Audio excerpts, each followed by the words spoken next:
اب ہے نماز وتر، کیونکہ نماز وتر جو ہے یہ 5 نمازوں کا حصہ نہیں ہے، الگ نماز ہے. ٹھیک ہے. وتر کا لغوی معنی، یہ لغوی نہیں ہے، کیا ہے؟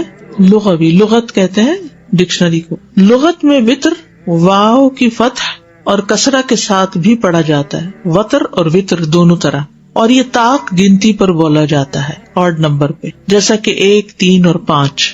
وتر کا اصطلاحی معنی یہ ایک ایسی نماز ہے جو نماز عشاء اور طلوع فجر کے درمیان ادا کی جاتی ہے. اس کا وقت کب سے کب تک ہے؟ عشاء کے بعد سے طلوع فجر تک. عشاء کا وقت تو آدھی رات تک ہے نا، لیکن وتر بعد میں بھی پڑھے جا سکتے ہیں. اس کا یہ نام اس لیے رکھا گیا کیونکہ اس کو طاق طریقے سے ادا کیا جاتا ہے، یعنی 1 رکعت یا 3 رکعت یا اس سے بھی زیادہ. اللہ تعالیٰ کی صفت وتر ہے. وَإِنَّ اللَّهَ وِتْرٌ يُحِبُّ الْوِتْرَ، بے شک اللہ وتر ہے اور وتر کو پسند کرتا ہے، یعنی ایک ہے. یہاں وتر ایک کے معنوں میں استعمال ہو رہا ہے. وتر کی نماز سنت مؤکدہ ہے، مومن کو اس کی حفاظت کرنی چاہیے. جو کسی دن وتر پڑھے اور کسی دن اسے چھوڑ دے، یعنی کبھی ونس ان اے وائل اگر چھٹ بھی جائے تو اس کا مواخذہ نہیں. جیسے سنت مؤکدہ کبھی انسان سے چھٹ جائے تو اس کا مواخذہ نہیں. سنت مؤکدہ کا مطلب یہ ہے کہ اس کی بہت تاکید کی گئی ہے. وتر کی نماز سنت مؤکدہ ہے، اس کا چھوڑنے والا گناہگار نہیں ہوتا، لیکن اس کا چھوڑنا ناپسندیدہ ہے. لیکن یکرہ ترکھا، مکروہ ہے اس کا چھوڑنا. وتر فرض نہیں. ٹھیک ہے نا، وتر فرض نہیں. وتر سنت رسول صلی اللہ علیہ وسلم ہے. حضرت علی کہتے ہیں وتر تمہاری فرض نماز کی طرح لازمی نہیں ہے، بلکہ رسول اللہ صلی اللہ علیہ وسلم نے اسے سنت قرار دیا اور فرمایا کہ بے شک اللہ وتر ہے اور وتر کو پسند کرتا ہے. اے اہل قرآن تم وتر پڑھا کرو، تاکید کی گئی ہے. تو وتر کی اہمیت اور فضیلت ہر مسلمان پر حق ہے. ابو ایوب انصاری رضی اللہ عنہ سے مروی ہے، کہتے ہیں کہ رسول اللہ صلی اللہ علیہ وسلم نے فرمایا وتر پڑھنا ہر مسلمان پر حق ہے. وتر پڑھنا ہر مسلمان پر حق ہے.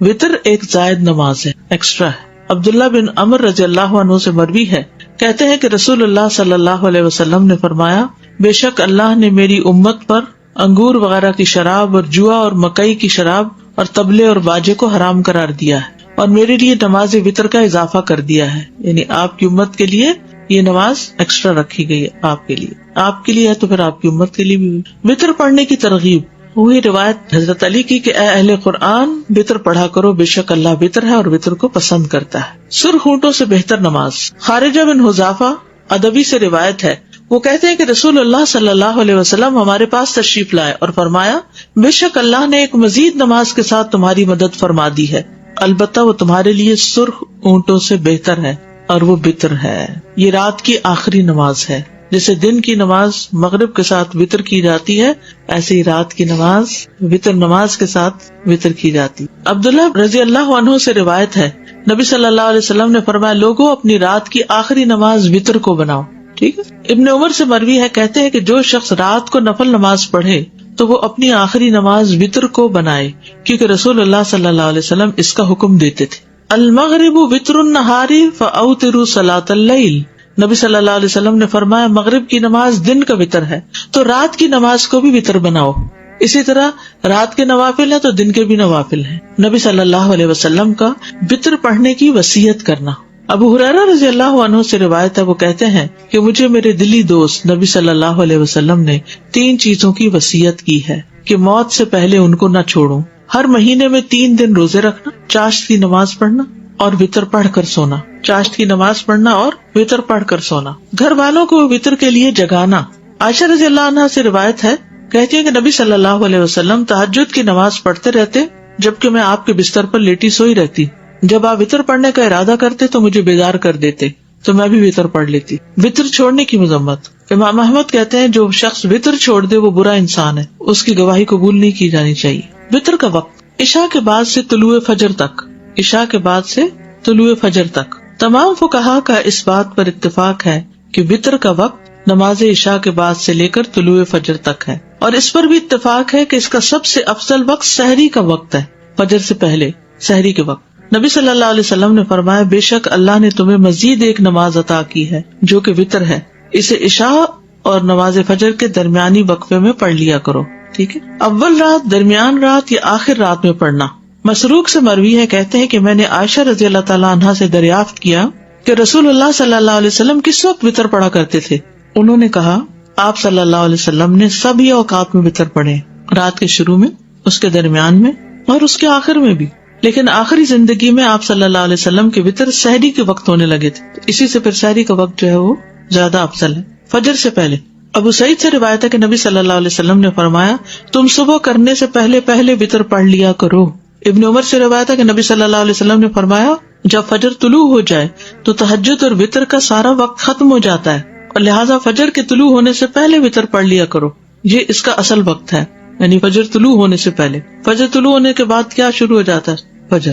وطر کا افضل وقت. جابر رضی اللہ عنہ سے روایت ہے، انہوں نے کہا میں نے نبی صلی اللہ علیہ وسلم سے سنا، آپ فرما رہے تھے تم میں سے جسے یہ خدشہ ہو کہ وہ رات کے آخر میں نہیں اٹھ سکے گا تو وہ وطر پڑھ لے پھر سو جائے، اور جسے رات کو اٹھ جانے کا یقین ہو وہ رات کے آخر میں وطر پڑھے، کیونکہ رات کے آخری حصے میں قرات کے وقت حاضری دی جاتی ہے اور یہ افضل ہے. ابو قتادہ سے مروی ہے کہ نبی صلی اللہ علیہ وسلم نے ابو بکر رضی اللہ عنہ سے پوچھا تم وطر کس وقت پڑھتے ہو؟ انہوں نے کہا میں وطر رات کے اول حصے میں پڑھتا ہوں. اور عمر رضی اللہ عنہ سے پوچھا کہ تم وطر کس وقت پڑھتے ہو؟ انہوں نے کہا کہ میں رات کے آخری حصے میں پڑھتا ہوں. ٹھیک ہے، ابو بکر کب پڑھتے تھے؟ اول حصے میں، اور عمر آخری حصے میں. آپ نے ابو بکر کے متعلق فرمایا اس نے احتیاط کو اختیار کیا ہے کہ کہیں قضا نہ ہو جائے، پڑھ کے سو. اور عمر رضی اللہ عنہ کے بارے میں فرمایا اس نے عزم اور قوت کو اختیار کیا، عزیمت کی راہ. انہوں نے رخصت کی، انہوں نے عزیمت کی. جسے رات سوئے رہنے کا خدشہ ہو وہ سونے سے پہلے وطر پڑھ لے. یہ سب سوال آپ لوگ کرتے رہتے ہیں کہ وطر کب پڑھیں، اگر نیند آ گئی تو پھر کیا ہوگا، تو پھر پہلے پڑھ لیں. ہر شخص کو اپنا زیادہ پتا ہوتا ہے نا. ابو درداء بیان کرتے ہیں میرے خلیل نے مجھے 3 باتوں کی وصیت فرمائی تھی، میں انہیں کسی صورت نہیں چھوڑتا. مجھے وصیت فرمائی کہ ہر مہینے 3 دن کے روزے رکھوں، وطر پڑھ کر سویا کروں اور دہا کے نفل پڑھوں سفر اور حضر میں. آج ہی مجھے کسی نے میسج کیا کہ میں حرم میں بیٹھی ہوں، کیا یہاں سنت پڑھے؟ کیا کہیں گے آپ؟ جی ہاں، کیونکہ وہاں تو گئی عبادت کے لیے، اور وہاں یعنی کہ سفر اور وہ نہیں کنسیڈر کریں گے، بلکہ والرکع السجود، کثرت سے رکوع اور سجدے وہاں کریں گے. طہر بیتی للطائفین والعاکفین والرکع السجود. تو وہ سجود صرف فرض نماز تھوڑی امام کے پیچھے، اسے تو جتنی نماز آپ پڑھ سکتے، کیونکہ وہاں ایک نماز پڑھنے کا کتنا زیادہ اجر ہے. تو جس کو فکر ہو کہ اٹھ نہیں پاؤں گا وہ پڑھ کے سوئے. وطر پڑھ کر سونے والا عقل مند ہے. سعد بن ابی وقاص رضی اللہ عنہ سے مروی ہے کہ وہ عشاء کی نماز مسجد رسول صلی اللہ علیہ وسلم میں پڑھا کرتے تھے، پھر ایک ہی وطر پڑھا کرتے تھے، اس سے زیادہ وطر کی رکعت ادا نہیں کرتے تھے. تو ان سے کہا جاتا ابو اسحاق آپ نماز وطر کی ایک ہی رکعت پڑھتے ہیں، زیادہ نہیں پڑھتے، کیا وجہ ہے؟ وہ کہتے جی ہاں، میں نے رسول اللہ صلی اللہ علیہ وسلم کو فرماتے ہوئے سنا عقل مند وہ ہے جو سونے سے پہلے وطر ادا کر لیتا ہے. وطر کا آخری وقت، ابن عباس کہتے ہیں وطر کا آخری وقت فجر کے طلوع ہونے سے پہلے رات کا آخری وقت ہے اور فجر کی اذان کے شروع ہوتے ہی ختم ہو جاتا ہے. جب مؤذن اپنی اذان میں صبح کے وقت کو خوب تلاش کر رہا ہوتا ہے اس وقت وطر کا وقت ختم ہو جاتا ہے. لیکن جب اذان دینے والا اذان کہہ دے اور ایک مسلمان اپنی آخری رکعت میں ہو تو وہ اسے مکمل کرے گا. یعنی آپ نے 3 وطر شروع کر دیے، اتنے میں ادھر آپ نے اللہ اکبر کی، ادھر کیا ہوا، اذان شروع ہو گئی. اب آپ کیا کریں گے؟ وطر پورے کریں گے. تو کہتے ہیں کہ جب مسلمان اپنی آخری رکعت میں ہو تو اسے مکمل کرے گا، کیونکہ صرف اذان سننے سے طلوع فجر کا یقین نہیں کیا جا سکتا، اور اس میں کوئی حرج بھی نہیں ہے کہ اس وقت نماز پوری کر لی جائے. کیونکہ اس زمانے میں 2 اذانیں ہوتی تھی نا، ایک پہلی اور ایک دوسری. تو دوسری جو اذان ہوتی ہے وہ فجر کی ہوتی ہے. اب بھی آپ دیکھیں مکہ میں 1 گھنٹہ پہلے وہ نفل کے لیے اٹھاتے ہیں. وطر کی رکعت جہاں تک کم سے کم وطر کا تعلق ہے تو وہ 1 رکعت ہے، اور جہاں تک اس کی زیادہ سے زیادہ تعداد کا تعلق ہے تو وہ 11 رکعت ہے، میکسیمم 11 ہے. ایک قول یہ ہے کہ اس کی تعداد 13 رکعت بھی، لیکن زیادہ مناسب یہ ہے کہ اس کی تعداد 11 رکعت ہو. اگر کبھی 13 بھی پڑھ لی جائے تو کوئی حرج نہیں، ہم تو 3 سے اوپر نہیں جاتے. نبی صلی اللہ علیہ وسلم کا 7 سے کم اور 13 سے زیادہ وطر نہ بنانا. عبداللہ بن ابی قیس کہتے ہیں کہ میں نے عائشہ رضی اللہ عنہا سے پوچھا کہ رسول اللہ صلی اللہ علیہ وسلم کتنی رکعتوں پر وطر بناتے تھے؟ انہوں نے فرمایا 4 اور 3 پر یعنی 7، 6 اور 3 پر یعنی 9، 8 اور 3 پر یعنی 11، 10 اور 3 پر یعنی 13. لیکن 13 رکعتوں سے زیادہ اور 7 سے کم پر وطر نہیں بناتے تھے، اور فجر سے پہلے کی 2 رکعتیں نہیں چھوڑتے تھے. یعنی 4 کس طرح 2 کر کے پڑھی، اور پھر 3 ایٹ اے اسٹریچ، 6 اور 3، 8 اور 3 نہیں، وہ ایک وطر بناتے تھے نا، اس پر ایک آخری کے ایک ہوتا ہے نا وطر. تو جی 10، 2 2 2 2 2 اور پھر ایک آخری. اور فجر سے پہلے کی 2 رکعتیں نہیں چھوڑتے تھے. ٹھیک ہے، جو جتنی تعداد میں چاہے وطر پڑھ لے ابو ایوب انصاری سے مروی، وہ کہتے ہیں کہ رسول اللہ صلی اللہ علیہ وسلم نے فرمایا وتر پڑھنا ہر مسلمان پر حق ہے، بس جو 5 وتر پڑھنا چاہے تو 5 پڑھ لے، جو 3 پڑھنا چاہے تو 3 پڑھ لے، جو 1 پڑھنا چاہے وہ 1 پڑھ لے۔ میجورٹی 3 ہی پڑھتی ہے، لیکن کبھی سفر ہوتا ہے، کبھی بیماری ہوتی ہے تو کوئی حرج نہیں، یعنی رخصت تو موجود ہے نا۔ 1 وتر پڑھنے کی دلیل، ابن عمر رضی اللہ عنہما سے روایت ہے کہ ایک آدمی نبی صلی اللہ علیہ وسلم کی خدمت میں حاضر ہوا جبکہ اس وقت آپ خطبہ دے رہے تھے، تو اس نے کہا رات کی نماز کس طرح ادا کی جائے، رات کی نماز کس طرح ادا کی جائے؟ آپ نے فرمایا 2 رکعت، پھر جب تمہیں صبح کا اندیشہ ہو تو 1 رکعت وتر پڑھ لو، وہ تمہاری پڑھی ہوئی سابقہ نماز کو طاق عدد میں تبدیل کر دے گی۔ اصل میں ہم نوافل تو پڑھتے نہیں، بس 1 وتر کی فکر ہے، تو اگر نوافل پڑھنے ہو ساتھ تو 2 کر کے وہ پڑھ کے پھر 1 الگ پڑھ لیں، یا پھر آخری 2 اور 3 اکٹھی کر لیں۔ 3 وتروں کی دلیل، ابن عباس سے مروی کہ نبی صلی اللہ علیہ وسلم 3 وتر پڑھتے تھے۔ پھر وہی بات ہے نا کہ کبھی 3 کبھی اس سے زیادہ، اور مختلف طریقے سے بھی، ابھی آگے دیکھیں کہ آپ 5 وتروں کی دلیل، عائشہ رضی اللہ عنہا بیان فرماتی ہیں رسول اللہ صلی اللہ علیہ وسلم فجر کی سنتوں سمیت 13 رکعت پڑھتے تھے، یعنی رات کی نماز آپ نے پڑھنی شروع کی 2 کر کے، ٹھیک ہے، 10 پڑھی اور پھر 1 وتر پڑھ لیا، پھر اس کے بعد فجر ہو گئی جب تو 2 رکعت اور پڑھ کے سنت پھر مسجد جاتے۔ وتر کا افضل وقت کون سا ہے؟ سحری کا وقت افضل ہے اس میں، اگرچہ عشاء کے بعد پڑھ سکتے ہیں، تو سحری کے وقت کیا پڑھے جاتے ہیں؟ تہجد پڑھے جاتے ہیں، تو تہجد کے بعد جو وتر پڑھیں گے تو اس طریقے سے پڑھ سکتے، ٹھیک ہے۔ اور اگر وہ 11 رکعت جو ہے نا اور 9 رکعت، اس میں 1 وتر ہے اور باقی سب نوافل ہیں، تہجد کی نماز ہے، اور وہ ساری ملا کے اگر پڑھیں تو وتر ہی کہلا دیں، یعنی وہ نماز وتر ہے۔ اب آگے بھی دیکھیے ذرا، عائشہ رضی اللہ عنہا بیان کرتی ہیں کہ رسول اللہ صلی اللہ علیہ وسلم فجر کی سنتوں سمیت 13 رکعتیں پڑھا کرتے تھے، 6 رکعتیں 2 کر کے پڑھتے، پھر 5 وتر ایٹ اے اسٹریچ پڑھتے، اس میں بیٹھتے نہیں تھے، اور ان میں صرف آخر میں ہی بیٹھتے تھے، ٹھیک ہے۔ 6 رکعتیں کیسے؟ 2 کر کے، اور اس کے بعد 5 کنٹینیوسلی۔ حضرت عائشہ سے روایت ہے کہ نبی صلی اللہ علیہ وسلم وتر پڑھا کرتے تھے، کبھی آپ 5 وتر اور کبھی 7 وتر پڑھتے تھے ایٹ اے اسٹریچ۔ 7 وتروں کی دلیل، ام سلمہ کہتی ہے نبی صلی اللہ علیہ وسلم 13 رکعات کو وتر بناتے، جب آپ عمر رسیدہ اور کمزور ہو گئے تو 7 وتر پڑھنے لگے۔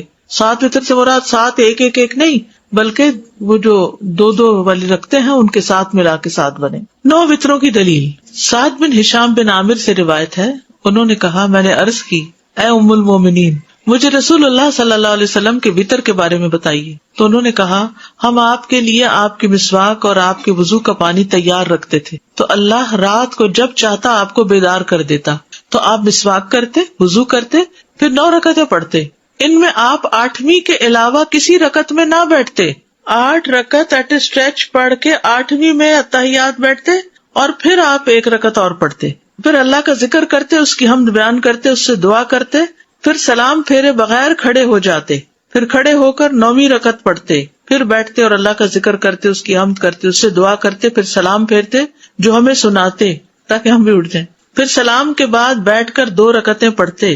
تو اے میرے بیٹے یہ 11 رکعتیں ہو گئیں، ان وتر کے بعد بھی 2 رکعتیں آپ کے عمل سے ثابت ہے کہ آپ پڑھتے تھے، ٹھیک ہے۔ اب اصل میں آپ کو پریشانی یہ ہو رہی ہے کہ یہ اتنی ورائٹی یاد کیسے رہے گی؟ اس میں آپ دیکھیے کہ ایک تو یہ ہے کہ آپ عشاء کے ساتھ 1 وتر پڑھ کے سو جائیں، ایک یہ ہے کہ آدھی رات کو اٹھیں اور 2 پڑھیں، 4 پڑھیں اور اس کے بعد وتر پڑھ لیں، یہ 2 کر کے اور پھر وتر الگ ایک اکیلی پڑھ لیں، اور ایک یہ ہے کہ آپ 2 کر کے 6 پڑھیں اور اس کے بعد 5 وتر پڑھ کے، کیونکہ آپ 11 رکعت پڑھتے تھے، ٹھیک ہے۔ پھر اسی طرح یہ بھی کہ 8 ایٹ اے اسٹریچ پڑھ کے 8ویں میں بیٹھ کے پھر 9ویں میں کھڑے ہو کے اس طرح پڑھتے تھے، ٹھیک ہے۔ پھر جب اللہ کے نبی صلی اللہ علیہ وسلم کی عمر بڑھ گئی اور جسم پر کسی حد تک گوشت چڑھ گیا، جسم بھاری ہو گیا، تو آپ 7 وتر پڑھنے لگ گئے، اور 2 رکعتوں میں وہی کرتے جو پہلے کرتے تھے، بیٹھ کر پڑھتے۔ تو اے میرے بیٹے یہ 9 رکعتیں ہو گئی، یعنی بعد کی 2 رکعت۔ اور اللہ کے نبی جب کوئی نماز پڑھتے تو آپ پسند کرتے کہ اس پر قائم رہیں، اور جب آپ صلی اللہ علیہ وسلم پر نیند یا بیماری غالب آ جاتی اور رات کا قیام نہ کر سکتے تو آپ دن میں 12 رکعتیں پڑھ لیتے، یعنی وہ کمی نہیں آنے دیتے تھے اپنی عبادت میں، یعنی تہجد کی بھی قضا کرتے تھے۔ یہ مطلب اللہ سے محبت کا ثبوت نماز ہے۔ زبانی تو دعوے سبھی کرتے ہیں، ہم سب کرتے ہیں، ہمیں اللہ سے بڑی محبت ہے، والذین آمنوا اشد حبا للہ، بھی ثبوت کیا ہے؟ ثابت کرو، کچھ کر کے دکھاؤ۔ اس میں سب سے پہلے تو نماز ہے، وہ درست ہو۔ اس کے علاوہ وَيُطْعِمُونَ الطَّعَامَ عَلَىٰ حُبِّهِ، وہ اللہ کی محبت میں کھلاتے ہیں، اپنا مال خرچ کرتے ہیں۔ تو اللہ کی محبت کے لیے قربانیاں کرنی پڑتی، پھر اللہ کے راستے میں نکلنا،